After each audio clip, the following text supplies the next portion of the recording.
ខណៈពេលនេះខ្ញុំបាទកំពុងតែស្ថិតនៅក្រោមដីជម្រៅប្រហែលជា20ទៅ30ម៉ែត្របាទជិតដល់ក្បាលប្រែតហើយបាទចុះមកដល់គឺមានជាន់ទី3មួយជាន់ទៀតអូ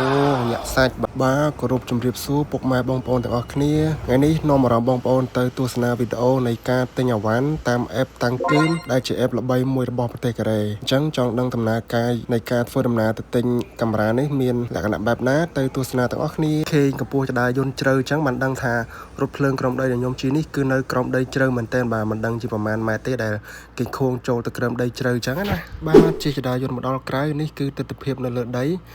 តំបន់ដែលខ្ញុំមកយកកាមេរ៉ានេះគឺនៅសងណាំយ៉កនៅជិតសេអ៊ូលទេបងប្អូនបាទលក្ខណៈថាវានៅជាយសេអ៊ូលដូចម្ដុំគៀនស្វាយប្រែកឯងអញ្ចឹងណាអញ្ចឹងគឺអាផាតធឺក៏ដូចជាបរិស្ថានគឺស្អាតទំនើបបាទ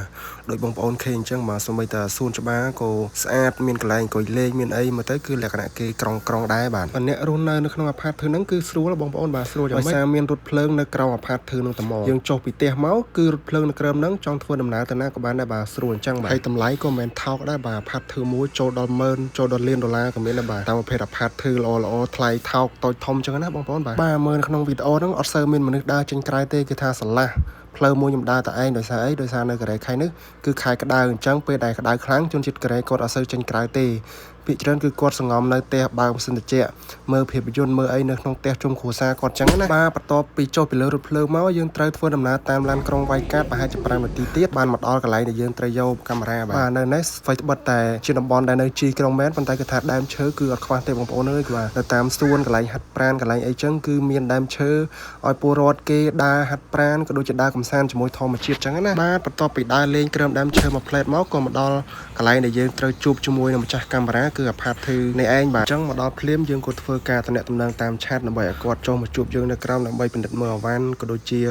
និយាយថ្លៃគ្នាអញ្ចឹងណាបាទគឺកន្លែងនេះឯងដែលខ្ញុំត្រូវរងចាំគាត់បាទបន្ទាប់ពីបានជួបផ្ទាល់ជាមួយនឹងម្ចាស់កាមេរ៉ាហើយយើងពិនិត្យមើលអវ៉ាន់តមកយើងវាយលើឲ្យគេអវ៉ាន់ត្រូវចិត្តអញ្ចឹងយើងទទួលបានកាមេរ៉ា Sony A7M4 មួយគ្រឿង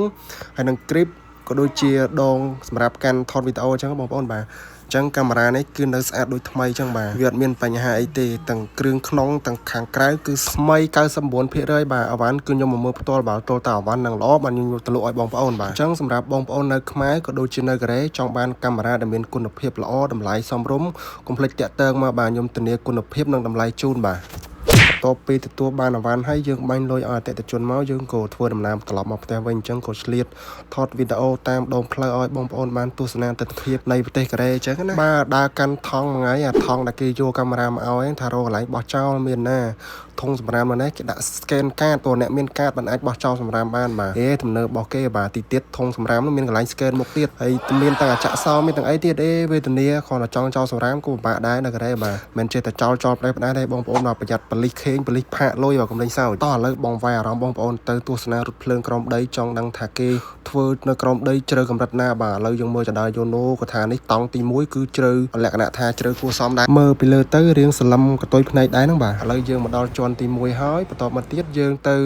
វាយកាតដើម្បីចុះទៅជាន់ទី2មួយជាន់ទៀតបាទហើយថង់សម្រាមនេះគឺនៅជាប់ដៃទេគឺមកដល់ចកមិនហ៊ានបោះចោលបាទមិនចេះតែចោលផ្ដេសផ្ដាសទេបងប្អូនឥឡូវយើងរកកន្លែងបោះចោលឃើញហើយបាទឥឡូវយើងដើរទៅមុខទៀតដើម្បីបន្តទៅកន្លែងវាយកាតចុះទៅជាន់ទី2ក៏យើងជិះទៅតែម្ដងបាទរថភ្លើងនៅក្រោមដីម្ដងទៀតនេះឯងបងប្អូនបាទខណៈពេលនេះខ្ញុំបាទកំពុងតែស្ថិតនៅក្រោមដីជម្រៅប្រហែលជា20ទៅ30ម៉ែត្របាទជិតដល់ក្បាលប្រែតហើយបាទចុះមកដល់ជាន់ទី2ហើយកុំច្រឡំបាទមិនមែនអស់តំណែងទេណោះគឺមានជាន់ទី3មួយជាន់ទៀតអូ